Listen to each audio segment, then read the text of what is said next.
হতভাগা আমি প্রাইমারি থাকতে একটা মেয়েকে প্রপোজ করেছিলাম। মেয়ে বলে ওকে প্রতিদিন চকলেট দিতে হবে। পকেটের মায়ায় প্রেম হলো না। মাধ্যমিকে উঠে একটা মেয়েকে ভালো লাগতো, এখনো বলতে পারিনি, মনের প্রেম মনেই রেখে দিছি। দূরে থেকে দেখেই কাটিয়ে দিয়েছি কয়েকটি বছর। কলেজে উঠেই ভাবলাম এবার প্রেম করেই ছাড়বো। অনেক খুঁজে মনের মতো একজন পেলাম। লুকিয়ে লুকিয়ে অনেক দেখলাম তাকে, আর রাতে তাকে নিয়ে রঙিন স্বপ্নে বিভোর থাকতাম। অনেক কষ্টে সকল ভয়ভীতি এড়িয়ে তার সামনে গিয়ে দাঁড়ালাম। হাঁটু গেড়ে ফিল্মি কায়দায় প্রপোজ করলাম।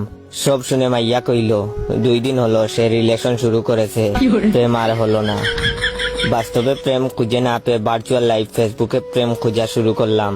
খুঁজে খুঁজে সুন্দরী মেয়েদের রিকোয়েস্ট দিতে থাকলাম, কেউ অ্যাকসেপ্ট করলো না। ফলোয়ার হয়েই রইলাম। রাগে দুঃখে ফেসবুকে বিদায় জানাতে চাইলাম।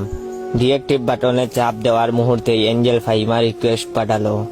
খুশিতে মনটা বাকুম বাকুম করে উঠলো, কিন্তু অবাগার কপালে সুখ সয় না।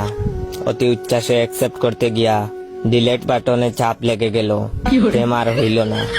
সব আশা ছেড়ে দিয়ে বাড়িতে গিয়ে বসে রইলাম। ঠিক তখনই খেয়াল হলো পাশের বাসার নীলা প্রতিদিন মেহেদি তুলতে বাড়িতে আসে। মনে সন্দেহ হইল মেয়েটা প্রতিদিন মেহেদি দিয়া করেটা কি। পরদিন সামনে গিয়া দাঁড়ালাম, জিজ্ঞাসা করলাম প্রতিদিন এত মেহেদি দিয়া করোটা কি। মাইয়া কইল মেহেদি নেওয়ার চলে কাউরে যে দেখতে আসি সেটা তো সে বুঝে না, বলেই মুচকি হেসে চলে গেল। বাড়ির পাশে প্রেম রাইখা আমি পুরো দেশে ঘুরতাছি। খুশিতে দিলাম এক লাফ। পা ভেঙ্গে আমি এখন হসপিটালে। হসপিটাল থেকে এসে দেখি নীলার গায়ে হলুদ।